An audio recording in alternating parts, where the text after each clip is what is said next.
Salut mes très chers compatriotes, cette vidéo rapide, spécialement faite pour nos frères et sœurs juifs et musulmans ou judéo-musulmans. Je rappelle que je m'appelle Touria Charlier, je suis d'origine multiethnique, donc judéo-musulmane, Maroc, Afrique, berbère du Maroc, Afrique, j'ai une grand-mère noire, et moyen-orientale, voire perse, puisque nous avons dans notre tradition familiale de garder le souvenir de nos origines dans nos noms et prénoms. Mon prénom Touria signifie constellation, pléiade d'étoiles en perse. Donc cette vidéo est aussi espagnole, j'oublie souvent nos origines espagnoles. Il faut savoir qu'au Maroc, nous les berbères, notre côté nord-est marocain était sous occupation, enfin sous colonie espagnole, portugaise, tandis que le reste du Maroc était sous colonie française. Donc dans ma vidéo Servir la patrie, j'ai abordé le sujet de la colonie et j'ai expliqué donc que c'était nos riches avec les riches européens qui ont fait des affaires et pas les pauvres français. Et donc au niveau des colonies, je referme vite fait la parenthèse, faut pas en vouloir à personne, parce que c'est juste encore toujours les mêmes qui tirent profit de ce qu'ils font. C'est pas les pauvres français, ni les pauvres espagnols, ni les pauvres berbères ou marocains ou africains qui ont gagné quelque chose, si ce n'est que, je rappelle, comme dans ma vidéo Servir la patrie, que la France, après son départ de l'Algérie ou du Maroc, sous sa colonie, ils nous ont laissé quand même des structures professionnelles, sociales, des hôpitaux, des écoles, donc c'était pas les pires. Et bon, j'aimerais bien apaiser à ce niveau-là les choses et qu'on ne se trompe pas d'ennemis. Donc voilà, cette vidéo s'adresse aussi au final à nos frères et sœurs chrétiens, tout simplement parce que nous, nos ancêtres juifs chrétiens juifs musulmans étaient les premiers chrétiens. Donc en ce moment, alors je rappelle cette donnée historique tout simplement parce que en ce moment, avec ce qui se passe au niveau des violences sexuelles en Europe dues à une immigration prédatrice, organisée, je l'explique dans ma vidéo Hommage à Philippines et aux autres victimes des crimes des sociétés secrètes. Tout ceci est organisé par des sociétés secrètes. Pareil pour les colonisations. Vous voyez, c'est l'élite sataniste multiethnique qui est derrière tout ça, et j'ai expliqué dans toutes mes autres vidéos de quoi est composée cette élite sataniste. De toute façon, vous les connaissez, c'est celle qu'on appelle communément l'oligarchie mondialiste, le deep state de tous les pays, étant donné que les sociétés, ils agissent au travers de leurs sociétés secrètes qui existent dans tous les pays. Ils ont des ramifications voilà, sur chaque continent. C'est pour ça que je vous invite à ne pas vous tromper d'ennemis. Alors pourquoi cette vidéo spécifiquement pour ma famille judéo-musulmane et les communautés judéo-musulmanes? Tout simplement parce que suite aux événements, le sauvage meurtre de Philippines, ces remises en question de l'immigration, beaucoup de musulmans et de juifs ont peur. Bon, déjà la communauté juive a toujours été maltraitée. Je vous ai donné dans mes précédentes vidéos, les premiers sont les derniers, et l'islam n'est pas une religion, ainsi que je crois dans le danger du déracinement. Mais dans mes différentes vidéos, je vous avais expliqué, je vous avais partagé la liste de l'ordre dans lequel l'élite sataniste, qui sont des pratiquants de l'occultisme, qui ils attaquent en premier. Alors ils attaquent toujours les plus forts, c'est-à-dire aussi les plus spirituels. On pourrait dire aussi les plus fragiles, parce que les forts sont fragiles et les fragiles sont forts. Donc voilà, je ne vais pas développer ce point-là, ça mériterait une autre vidéo. Ce que je vais vous dire par là, c'est que l'ordre dans lequel l'élite sataniste s'attaque est le suivant. D'abord les femmes, ils agressent toujours les femmes, ce qui explique les viols. L'outil des satanistes islamistes, il faut savoir que derrière les islamistes, il y a les satanistes, les pratiquants de l'occultisme. Les islamistes pratiquent aussi des rituels satanistes. Vous avez vu comment dans les vidéos, leurs rituels satanistes sont... Leur rituel d'égorgement, enfin c'est affreux de dire ça, mais comment ils organisent tout ça. C'est très ritualisé. C'est en fait issu de choses très ancestrales, euh, criminelles, que pratiquaient des castes de sorciers, des castes satanistes en fait. Hein, pour remonter à l'Égypte ancienne, je vous invite à faire vos recherches, et même à l'Inde. À l'époque de Bouddha, il était très choqué aussi par euh, les crimes rituels, sacrificiels, qui malheureusement existent encore. Hein. Donc, j'ai entendu dire sur les réseaux sociaux que beaucoup de musulmans avaient peur aussi. Et j'ai envie de vous rassurer, donc beaucoup veulent partir. Comme les juifs, ils veulent aller en Israël, mais beaucoup reviennent. Donc c'est pas la peine de partir en Israël ou de retourner au Maroc ou en Algérie. Nous sommes de toute façon déracinés et par conséquent étrangers partout où nous irons. Donc je sais de quoi je parle moi-même, je suis une déracinée. Je vous ai expliqué les dangers du déracinement dans ma vidéo Déracinement danger, que je vous suggère de regarder, puisque chaque vidéo contient des informations complémentaires les unes aux autres. Chaque vidéo est une pièce du puzzle, et chaque pièce du puzzle s'intègre donc à différents tableaux. Vous pourrez vous-même faire les connexions et les liens. Je vous y partage des informations importantes qui vous permettront aussi d'avoir de l'assurance et de pouvoir faire face par un réarmement spirituel que je vous partage, comme les enseignements du Christ, et pas seulement, puisque je revalorise le message du précurseur d'Arabie Mohamed. J'ai dit que l'islam n'était pas une religion, certes, c'est une remise en question contre ceux qui adoptent de façon aveugle des doctrines sans réfléchir aux conséquences dévastatrices, et en particulier aux conséquences sur la psyché des femmes, hein, lourdes conséquences sur le peuple. Et donc, ce que je voulais vous dire aussi, ça y est, maintenant j'ai perdu le fil, mais je vais y revenir. Je suis stressée parce que j'ai pas beaucoup de place de stockage, j'ai pas eu l'occasion de faire le tri dans mon appareil. Alors, donc inutile de partir, les amis. L'herbe n'est pas plus verte ailleurs, l'herbe est verte là où on l'arrose. Ah oui, donc ce que je vous propose au travers de toutes mes vidéos et de mon témoignage, la clé 1, la clé 2 et mon livre Combattre la sorcellerie, donc c'est-à-dire le satanisme, hein, et les sociétés secrètes, ce que je vous propose, c'est un réarmement spirituel. C'est ça que je veux vous offrir, et je le partage à tout le monde, et je ne laisserai personne sur le bord de la route, ni juif, ni musulman, ni adventiste, ni personne, ni homme, ni femme, ni homosexuel, aucune minorité. Alors la liste, voilà, c'est ça, ça me revient. La liste est la suivante: ils attaquent toujours les femmes, les enfants, les hommes forts, en particulier les hommes virils. Ils cassent la virilité masculine. Hein. Vous avez vu comment, avec le wokisme excessif et tout ça, comment ils veulent nous faire accepter une certaine forme de dérapage, hein, de dégénérescence. Hein. Pour un masculin développer sa polarité féminine, c'est pas renier sa masculinité. Et inversement, les femmes, on a à développer aussi une part masculine pour nous affirmer, mais ça n'est pas censé écraser notre part féminine. Au contraire, nous avons à savoir garder notre équilibre. Donc après les femmes, les enfants, les hommes, les homosexuels, ils attaquent les homosexuels, les satanistes, les pratiquants de l'occultisme cachés dans les sociétés secrètes. Ensuite, ils attaquent les juifs et les autres minorités, partout où elles sont. Il y a des minorités chrétiennes chez les Arabes, chez les peuples arabes, qui ne sont pas bien traités. Pareil, il y a des communautés musulmanes dans certains pays asiatiques, elles ne sont pas bien traitées. En Afrique, il y a des minorités aussi de tribus africaines qui ne sont pas bien traitées. Et après les minorités, les prochains sur la liste qui sont attaqués par les satanistes, ce sont l'écologie, les arts. Voilà, donc c'est un résumé très rapide que je vous fais là, juste pour situer un petit peu, exposer un petit peu le danger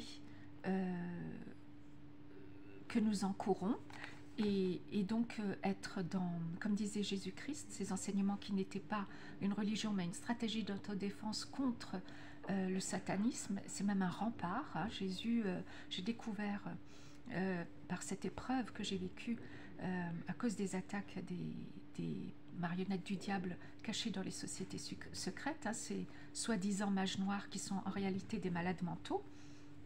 j'ai découvert la protection qu'offrait le baptême chrétien. C'est pour cela que je souhaite partager mon expérience avec ma famille judéo-musulmane et vous rappeler que donc nos ancêtres judéo-musulmans étaient les premiers chrétiens. On nous a volé le baptême chrétien parce que le baptême chrétien offre une protection. Et donc vous savez que si nous sommes une minorité quelque part, nous sommes sur la liste de ceux qui vont être attaqués. Vous voyez? Donc, mais en même temps, c'est pas une raison pour s'enfuir et partir. C'est pas courage fuyons. Des fois, c'est bien, oui, de sauver sa peau. Mais d'autres fois, faisons appel à la fée courage, faisons preuve de courage. Et quand on manque de courage, on peut demander de l'aide. C'est pas la honte de demander de l'aide, je l'ai déjà dit, que ce soit des médecins, des psys. La honte n'est pas d'aller voir un psy, la honte c'est de rester stupide. Parce que quand on suit une thérapie, on apprend des choses. Et donc, là, ce que je vous apporte, c'est que essayons de nous rapprocher, enfin rapprochons-nous, c'est pas essayons, c'est nous vivons dans un pays chrétien et c'est merveilleux, c'est une chance extraordinaire. Rapprochons-nous de la communauté chrétienne, ce sont nos meilleurs amis. Rappelons-nous de cette règle d'or chrétienne, celle de nos ancêtres chrétiens, qu'ils aient été juifs ou arabes ou africains, animistes, peu importe. La règle d'or, c'est on ne fait pas aux autres ce qu'on n'aimerait pas qu'on nous fasse.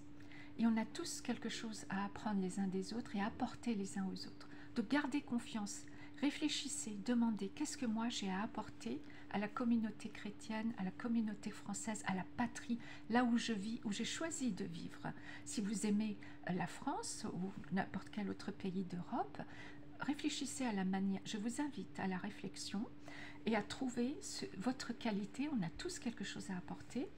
Qu'est-ce que vous pouvez apporter?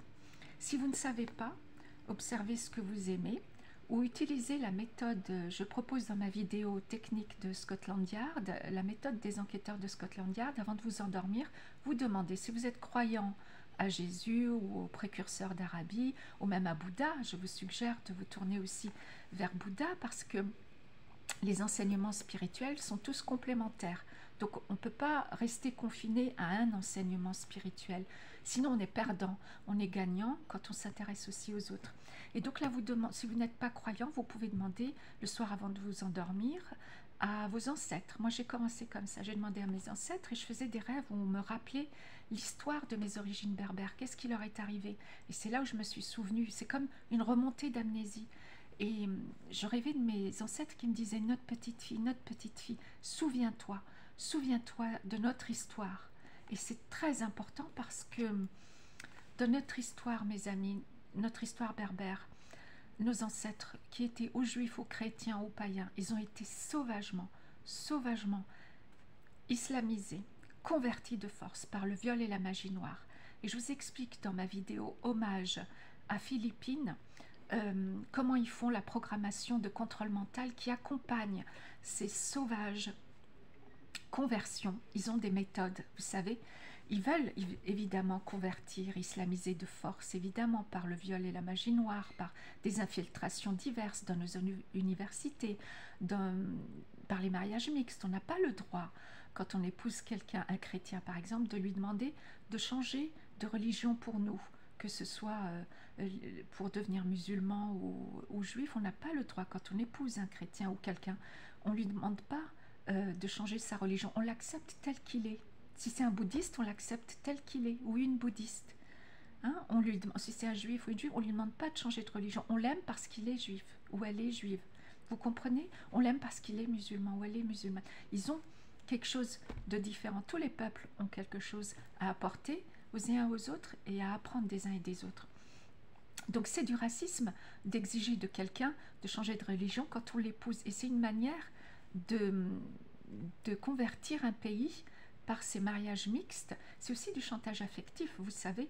Donc si on veut être respecté et pas être discriminé, nous avons à respecter. Donc c'est la loi, on en revient à la loi de Parzival. La loi de Parzival nous permet de vivre ensemble. Ce qui nous permet de vivre ensemble, c'est donc cette loi de Parzival. Tu veux du respect, donne du respect. Tu veux de la justice, donne de la justice. Tu veux de l'argent, donne de l'argent. Tu veux de la tendresse, donne de la tendresse. Tu veux de la joie, donne de la joie. Tu veux de la sincérité, donne de la sincérité. Alors, qu'est-ce que vous donnez, mes amis, avant de prendre la fuite quelque part en Israël ou au Maghreb? Oui, c'est bien de... Moi, je ne vous oblige pas, mais je vous invite d'abord à réfléchir avant de partir. C'est vrai, la vie est dure, mais la vie est dure partout. Et partout, nous avons à apporter notre contribution. Partout, nous aurons à travailler, à faire des efforts.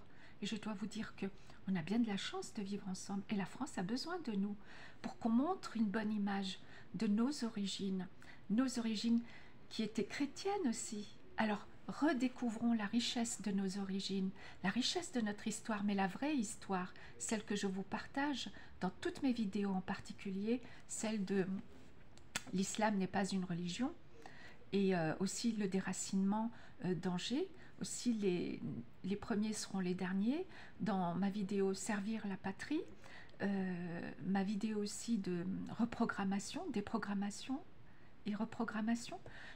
Je vous apporte des outils déjà de réarmement spirituel et une base de données qui vous permettra de continuer vos recherches. Qu'est-ce que vous pouvez donner à la patrie? Quelles sont vos qualités? Et vous en avez, mes frères et sœurs, on en a tous. Donc, perdez pas courage, n'ayez pas peur, parce que les satanistes, ils cherchent à dominer par la peur. Donc, pensez aussi au baptême chrétien qu'on nous a volé. Moi, je suis catéchumène aujourd'hui parce que j'ai découvert, donc, la première fois avec mes frères et sœurs, on en a fait l'expérience. Eux ne l'avoueront jamais publiquement. J'espère qu'un jour, ils l'avoueront. Mon petit frère Mohamed disait souvent à la mosquée, pourquoi on trouve de l'amour chez les chrétiens et pas chez nous, les musulmans? Vous voyez? Et c'est vrai que j'ai trouvé beaucoup d'amour chez les chrétiens, et vous aussi vous en trouverez, parce que c'est faux de dire que la France est raciste. C'est un vrai scandale, c'est un énorme mensonge. Il y a énormément de gens français de souche, franco-français, qui aiment les étrangers et qui nous acceptent. Ils sont d'une grande tolérance, ils ont beaucoup d'amour à donner. Et c'est vrai que nous, on a trouvé de l'amour chez eux, pas chez nous, pas dans notre famille, malheureusement, parce qu'elle était déchirée à cause de ces criminels cachés dans les sociétés secrètes qui ont détruit l'unité familiale. Et je vous explique tout ça, je vous partage tout ça dans mes vidéos. Et ce qui est arrivé, les grands malheurs qui sont arrivés à ma famille, je ne veux pas que ça vous arrive, je ne veux pas que ça arrive aux autres familles. C'est pour ça que je partage aussi autant. Donc, voilà. Je vais faire une pause. Nous trouvons de l'amour dans la communauté chrétienne. Et c'est ça qui m'a ramené au baptême chrétien. La première fois que j'ai prié une prière au nom de Jésus-Christ, et c'est écrit dans la Bible, quelqu'un avait demandé à Jésus comment on fait si on est ciblé par des sorcelleries, des magies noires. Jésus avait répondu, invoquez mon nom. La première fois que j'ai invoqué son nom, c'est vrai que ça a cassé des programmations de contrôle mental. Je l'ai senti comme du verre qui se brisait, et j'ai senti que ça avait cassé un sortilège. Et même mon frère Mohamed, quand il a prié Jésus, il a mieux dormi. Il avait des soucis pour dormir. Il m'a dit, il a dormi comme un bébé. Donc, j'espère qu'un jour il témoignera publiquement. Je vous invite aussi à vous intéresser au bouddhisme. Moi, j'ai trouvé beaucoup de douceur dans le bouddhisme. Siddhartha Bouddha était le précurseur d'Inde à l'époque. Et lui aussi a dû lutter contre les marionnettes du diable, les criminels des sociétés secrètes. Elles ont toujours existé. Ce sont elles qui nous empoisonnent le vivre ensemble entre communautés. Et sur mon compte Facebook, dans mes livres, la clé 1, la clé 2, je vous en dis davantage. Dans ma vidéo, lettre à l'un des patrons du GIGN, en charge du dossier sur les crimes occultes, j'avais expliqué que l'une des premières choses que les satanistes font, les satanistes islamistes, c'est qu'ils volent le baptême chrétien. Pourquoi? Parce que le baptême chrétien offre une protection. Bien sûr, il est fait selon la foi de chacun. Mais le baptême chrétien offre effectivement une protection. Je l'ai vérifié par l'expérience. C'est spécial, Jésus, et je vous souhaite d'en faire l'expérience. Le soir, avant de vous endormir, vous pouvez, ou avant une sieste, ou avant une méditation, vous pouvez demander qui es-tu, Jésus, hein? Voilà, je vous invite à regarder cette vidéo, lettre à l'un des patrons du GIGN, où je vous donne aussi un protocole de soins, de nettoyage de toutes les programmations de contrôle mental, des envoûtements, des hypnoses. Un envoûtement, c'est une hypnose à distance, hein. Faut le savoir, c'est vraiment grave, ces pratiques occultes, hein. Voilà. Donc n'oubliez pas, mes frères et sœurs, nos ancêtres judéo-musulmans étaient les premiers chrétiens. Redécouvrons la richesse de nos origines chrétiennes, parce que c'est ça aussi qui va vous aider à vous intégrer dans la communauté chrétienne. Voyez, et puis réfléchissez, posez-vous des questions. Pourquoi on nous a volé comme ça un savoir, une identité? Comment elle a pu être effacée de notre esprit? Moi, je n'ai pas trouvé d'autre explication que ces pratiques occultes de programmation de contrôle mental. C'est un viol psychique. Et pour se protéger de ces viols psychiques, je n'ai pas trouvé mieux que l'énergie christique. Il ne faut pas oublier que Jésus-Christ, le nom Jésus-Christ, c'est un code. Même nos noms à nous, ce sont des codes. Mon prénom à moi, nous sommes ce que signifie notre nom, notre prénom. Et mon prénom à moi, nos prénoms, nos noms et nos prénoms nous donnent des indications sur notre destinée et sur ce que nous avons à apporter ici sur Terre. Mais avant, on a des choses à apprendre, on a des choses à nettoyer dans notre subconscient, des choses toxiques, des choses encombrantes, et toutes les techniques que je vous propose de méditation, la technique des enquêteurs de Scotland Yard, nous aident à préparer le terrain en nous pour ensuite avancer, construire. Voilà, c'était tout ce que je souhaitais vous partager. Je vérifie juste mes notes. Comme d'habitude, mes amis, je dénonce des problèmes, je ne suis pas ces problèmes, hein. Je dénonce un problème, je ne suis pas ce problème, c'est mon slogan, un de mes slogans préférés. Je termine par cette phrase de Mercure, l'aigle de Dieu, le chevalier du Graal, donc l'aigle de Dieu Mercure, qui nous disait « Nous sommes une famille, nous habitons dans la maison de Dieu ». Alors soyez bénis, soyez heureux et donnez ce que vous avez de plus beau. Et la vie va s'améliorer. Le mal va s'atténuer, le bien va se renforcer. Pour ceux d'entre vous qui êtes des priants, n'oubliez pas un chapelet et je vous invite à vous reconnecter à la Sainte Mère.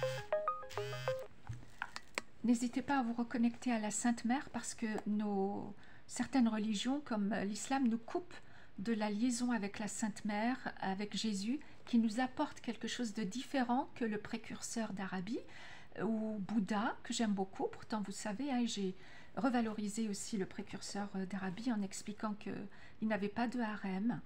C'est un mensonge historique, hein. C'est un centre d'accueil géré par Alina.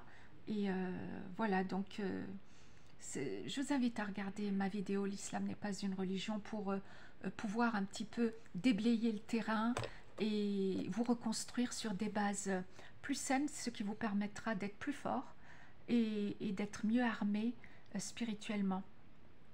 Donc le Notre Père aussi, plusieurs le Notre Père version courte, je vous les donne, le Notre Père à réciter, vous les trouverez sur internet. Vous avez des vidéos de prières sur internet, de prières chrétiennes qui sont très efficaces, qui cassent les programmations de contrôle mental comme le rosaire. NDML, la chaîne de priants NDML, Notre-Dame Mère de la Lumière, récite un chapelet tous les soirs à 19h30. N'hésitez pas à regarder leurs vidéos. C'est une merveilleuse communauté et ils prient aussi pour vous sur leur site internet. Si vous devez être confronté à un grave problème, n'hésitez pas à déposer une intention de prière en demandant de l'aide. Donc voilà, et que votre route soit protégée, que vous soyez bénis, et bientôt notre pays, la France, sera un pays où nous pourrons tous vivre ensemble heureux et en sécurité. Voilà, nos prières vont atténuer le mal et renforcer le bien. Je vous souhaite sincèrement du fond du cœur d'être heureux. Souhaiter aux gens d'être heureux, c'est déjà donner. Bien sûr, toujours dans le respect de soi et dans le respect des autres. Selon la loi de Parzival, tu veux du respect, donne du respect. Voilà, j'ai du mal à vous quitter. Soyez bénis et à très vite pour une nouvelle vidéo, pour de nouvelles aventures. Salut mes chers compatriotes!